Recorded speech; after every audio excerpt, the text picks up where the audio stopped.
오늘도 주님의 은혜와 평강이 여러분의 하루 가운데 가득하기를 축복합니다. 오늘 본문은 이사야 40장입니다. 너희는 위로하여라. 나의 백성을 위로하여라. 너희 하나님께서 말씀하신다. 예루살렘 주민을 격려하고 그들에게 일러주어라. 이제 복역 기간이 끝나고 죄에 대한 형벌도 다 받고 지은 죄에 비하여 갑절의 벌을 주님에게서 받았다고 외쳐라. 한 소리가 외친다. 광야 주님께서 오실 길을 닦아라. 사막에 우리 하나님께서 오실 큰 길을 곱게 내어라. 모든 계곡은 메우고 산과 언덕은 깎아내리고 거친 길은 평탄하게 하고 험한 곳은 평지로 만들어라. 주님의 영광이 나타날 것이니 모든 사람이 그것을 함께 볼 것이다. 이것은 주님께서 친히 약속하신 것이다. 한 소리가 외친다. 너는 외쳐라. 그래서 내가 무엇이라고 외쳐야 합니까? 하고 물었다. 모든 육체는 풀이요 그의 모든 아름다움은 들의 꽃과 같을 뿐이다. 주님께서 그 입에 입김을 부시면 풀은 마르고 꽃은 시든다. 그러나 그렇다. 이 백성은 풀에 지나지 않는다. 풀은 마르고 꽃은 시드나 우리 하나님의 말씀은 영원히 서 있다. 좋은 소식을 전하는 시온아, 어서 높은 산으로 올라가거라. 아름다운 소식을 전하는 예루살렘아, 너의 목소리를 힘껏 높여라. 두려워하지 말고 소리를 높여라. 유다의 성읍들에게 여기에 너희 하나님이 계신다 하고 말하여라. 만군의 주 하나님께서 오신다. 그가 권세를 잡고 친히 다스리실 것이다. 보아라, 그가 백성에게 주실 상급을 가지고 오신다. 백성에게 주실 보상을 가지고 오신다. 그는 목자와 같이 그의 양떼를 먹이시며 어린 양들을 팔로 모으시고 품에 안으시며 젖을 먹이는 어미 양들을 조심스럽게 이끄신다. 누가 바닷물을 손바닥으로 떠서 헤아려 보았으며 뼘으로 하늘을 재어 보았느냐. 누가 온 땅의 티끌을 되로 되어보고 산들을 어깨 저울로 달아보고 언덕들을 손저울로 달아보았느냐. 누가 주님의 영을 헤아릴 수 있겠으며 주님의 조언자가 되어 그를 가르칠 수 있겠느냐. 그가 누구와 의논하시는가. 누가 그를 깨우쳐 드리며 공평의 도리를 가르쳐 드리는가. 누가 그에게 지식을 가르쳐 드리며 슬기로운 처세술을 가르쳐 드리는가. 그에게는 문 나라가 고작해야 두레박에 떨어지는 한 방울 물이나 저울 위에 티끌과 같을 뿐이다. 섬들도 먼지를 들어 올리듯 가볍게 들어 올리신다. 레바논의 살림이 제단의 장작으로 충분하지 않고 그곳의 짐승들도 번제물로 드리기에 충분하지 않다. 그 앞에서는 모든 민족이 아무것도 아니며 그에게란 사람이란 전혀 없는 것이나 다름이 없다. 그렇다면 너희가 하나님을 누구와 같다 하겠으며 어떤 형상에 비기겠느냐. 우상이란 대장장이가 부어 만들고 도금장이가 금으로 입히고 은사슬을 만들어 걸친 것이다. 금이나 은을 구할 형편이 못되는 사람은 썩지 않는 나무를 골라서 구하여 놓고 넘어지지 않을 우상을 만들려고 숙련된 기술자를 찾는다. 너희가 알지 못하였느냐? 너희가 듣지 못하였느냐? 태초부터 너희가 전해 들은 것이 아니냐? 너희는 땅의 기초가 어떻게 세워졌는지 알지 못하였느냐? 땅 위에 저 푸른 하늘에 계신 분께서 세상을 만드셨다. 땅에 사는 사람들은 하나님 보시기에는 메뚜기와 같을 뿐이다. 그는 하늘을 마치 엷은 휘장처럼 펴셔서 사람이 사는 장막처럼 쳐놓으셨다. 그는 통치자들을 허수아비로 만드시며 땅의 지배자들을 쓸모없는 사람으로 만드신다. 이 세상의 통치자들은 풀포기와 같다. 심기가 무섭게, 씨를 뿌리기가 무섭게, 뿌리를 내리기가 무섭게 하나님께서 입김을 부셔서 말려버리시네. 마치 강풍에 날리는 검불과 같다. 거룩하신 분께서 말씀하신다. 그렇다면 너희가 나를 누구와 견주겠으며 나를 누구와 같다고 하겠느냐. 너희는 고개를 들어서 저 위를 바라보아라. 누가 이 모든 별을 창조하였느냐. 바로 그분께서 천체를 수요를 세어 불러내신다. 그는 능력이 많으시고 힘이 세셔서 하나하나 이름을 불러 나오게 하시니 하나도 빠지는 일이 없다. 야곱아, 네가 어찌하여 불평하며 이스라엘아, 네가 어찌하여 불만을 토로하느냐. 어찌하여 주님께서 나의 사정을 모르시고 하나님께서 나의 정당한 권리를 지켜주시지 않는다 하느냐. 너는 알지 못하였느냐. 너는 듣지 못하였느냐. 주님은 영원하신 하나님이시다. 땅끝까지 창조하신 분이시다. 그는 피곤을 느끼지 않으시며 지칠 줄을 모르시며 그 지혜가 무궁하신 분이시다. 피곤한 사람에게 힘을 주시며 기운을 잃은 사람에게 기력을 주시는 분이시다.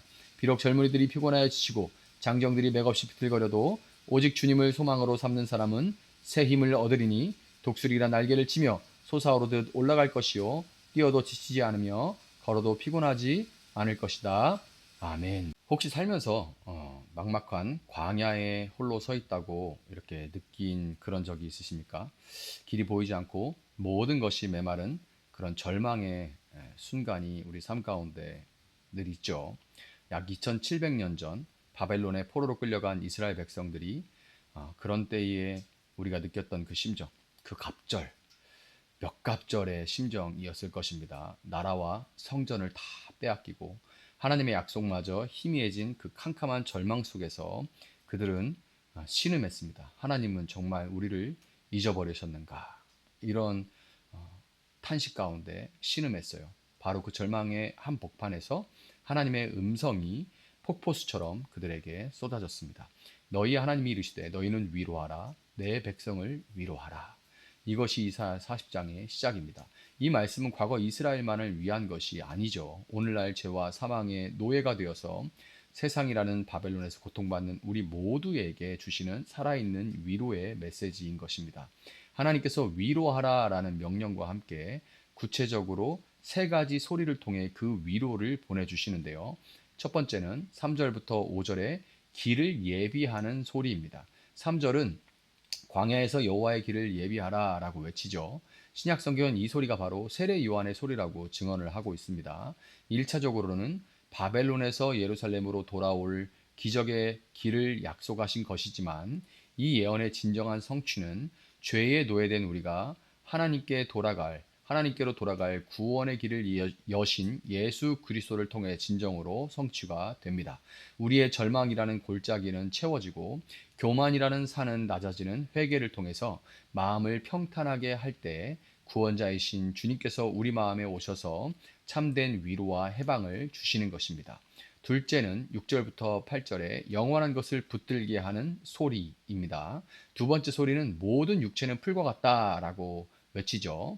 세상의 권세, 부귀영화, 우리의 자랑거리는 아침에 피었다가 저녁에 시드는 풀과도 같습니다. 이스라엘은 포로 생활을 통해서 자신들의 힘이 얼마나 보잘것없는지를 처절하게 깨달았습니다. 바로 그 절망 속에서 위대한 반전이 선포되죠. 풀은 마르고 꽃은 시드나 우리 하나님의 말씀은 영원히 서리라. 아멘. 세상 모든 것들이 다 사라져도 우리를 구원하시겠다는 하나님의 약속은 영원하다는 것이죠. 이 영원한 말씀이 누구십니까? 바로 말씀이 육신이 되어 우리 가운데 거하시니 우리가 그의 영광을 보니 아버지 독생자의 영광이요 은혜와 진리가 충만하더라. 바로 우리 가운데 오신 장막과도 같은 우리 가운데 오신 예수 그리스도십니다. 주님은 이 영원한 말씀을 믿는 자에게 마르지 않는 생명, 이 믿는 자에게 마르지 않는 생명력, 그 성령을 부어주셔서 시드는 인생이 영원한 생명을 누리게 하셨습니다. 세 번째로는 9절부터 11절에 마침내 위로자이신 왕의 오심을 알리는 소리입니다. 드디어 세 번째 소리는 위로의 실체가 누군지를 분명하게 보여주죠. 9절은 보라 너희의 하나님이시라 라고 외치고 10절은 그분이 장차 강한 자로 임하실 것이다 라고 선포합니다. 그런데 이 세상이 말하는 강함과 하나님의 강함은 완전히 다릅니다. 11절을 한번 보시기 바랍니다. 그러면 그는 목자같이 양떼를 먹이시며 어린 양을 그 팔로 모아 품에 안으시며 그러니 이 세상 가장 강한 왕은 바로 목자이신 예수 그리스도신 거예요. 그분의 강함은 억압이 아닌 긍휼에, 굴림이 아닌 섬김에, 파기가 아닌 희생에 있습니다. 이 강한 목자께서 사탄의 폭압에 시달리던 자기 양들을 건져내 품에 안아주시는 것, 이것이 바로 하나님의 나라의 통치이며 우리에게 주시는 진짜 참된 위로인 것입니다. 하지만 이런 목자 같은 왕의 이야기가 절망에 빠진 이들에겐 너무나 비현실적으로 들릴 수가 있는 것도 사실입니다. 그 약속을 어떻게 믿을 수가 있는가? 이사야는 12절부터 26절까지 그 약속을 주신 하나님이 얼마나 광대하신 분인지를 노래하면서 우리의 의심에 답합니다. 의심에 빠지면 우리는 자꾸만 편협해지기 때문에 이사야는 그 눈을 시야를 벌려서 하나님 얼마나 크신지를 점점 그 말씀을 통해서 사람들로 이제 인지할 수 있도록 해주는 거죠. 그분은 온 우주를 손바닥 위에 놓고 다스리시는 창조주시고 세상의 모든 권세자도 그분 앞에서는 없는 것과도 같습니다. 바로 이 전능하신 하나님께서 우리에게 약속하고 계신 거예요. 그런데 우리는 어떻습니까? 27절처럼 탄식합니다. 주님께서는 나의 사정을 모르시고 하나님께서 나의 정당한 권리를 지켜주시지 않는다. 하나님 내 사정 모르시죠? 라고 원망하면서 하나님의 능력을 우리의 작은 경험과 판단 안에 가두어 버려요. 하나님은 그런 우리에게 단호하게 말씀하십니다. 불평을 멈추고 너의 작은 생각으로 나를 판단하지 말고 오직 여호와 하나님을 앙망하라라고 명령하십니다. 앙망하라라는 것은 나의 모든 소망과 기대를 오직 하나님께만 두는 전적인 신뢰를 의미하는 겁니다. 우리의 힘과 지혜로는 이 광야를 통과할 수 없습니다. 소년이라도 피곤하고 장정이라도 넘어질 수밖에 없죠. 그러나 나의 힘을 빼고 전능하신 하나님, 나를 품에 안으시는 목자 되신 예수 그리스도만을 의지하는 자는 새 힘을 얻게 될 것입니다. 독수리가 날개치며 하늘로 솟아오름 같은 그 힘, 달려가도 곤비하지 않은 피곤하지 않은 하늘의 능력을 공급받게 될 것입니다. 여러분 지금 어떤 광야를 여러분은 지금 걸어가고 계십니까? 그러나 거기서 혼자 있는 것 같이 그렇게 느껴질 때 여러분 기억하시길 바랍니다. 하나님 우리에게 위로하라라고 말씀하신다는 거. 그 위로는 길을 여시는 예수님, 영원한 말씀이신 예수님, 그리고 가장 강한 목자이신 예수님을 통해 우리에게 실제가 되었다는 것. 이것을 기억하시길 바랍니다. 이제 우리의 불평을 멈추고 비교할 수 없이 크신 창조주 하나님, 우리를 품에 안으시는 선한 목자 되신 예수님께 우리의 모든 소망을 둘 수 있기를 바랍니다. 오직 여호와만을 앙망할 때 우리는 절망의 땅을 딛고 일어나서 독수리처럼 비상하게 될 것입니다. 세상이 줄 수 없는 하늘의 위로와 능력으로 우리는 충만하게 될 것입니다. 이 놀라운 은혜가 이 새날 모든 성도님들의 삶 가운데 가득하기를 예수님의 이름으로 축복합니다. 잠시 기도하겠습니다. 사랑하시는 주님 감사합니다. 드디어 이사야 40장이 시작되었고 하나님 그 40장에 여는 말로 내 백성을 위로하라라고 말씀하십니다. 내 백성, 하나님의 백성은 위로를 받을 수 있기에 참으로 감사합니다. 광야 같은 세상길을 걸어가지만 그러나 하나님은 우리의 형편과 처지를 아시고 위로하라라고 말씀하십니다. 세상의 위로는 껍데기에 불과한 위로이지만 영원한 위로 되시는 예수님이 우리 안에 계시기에 우리는 참된 위로를 누릴 수 있음을 믿습니다. 이 시간 광야길을 걷는 또 외롭고 지친 모든 심령들에게 하나님의 영이신 성령께서 찾아주셔서 우리의 모든 슬픔과 아픔과 우리의 모든 어려움들을 예수님께서 대신 십자가에 짊어지셨음을 알게 하시고 또한 그분께서 여전히 우리와 함께 하심으로 새 힘을 부어주시고 우리에게 살 길을 열어주시는 것을 우리로 알게 하여 주시기를 원합니다.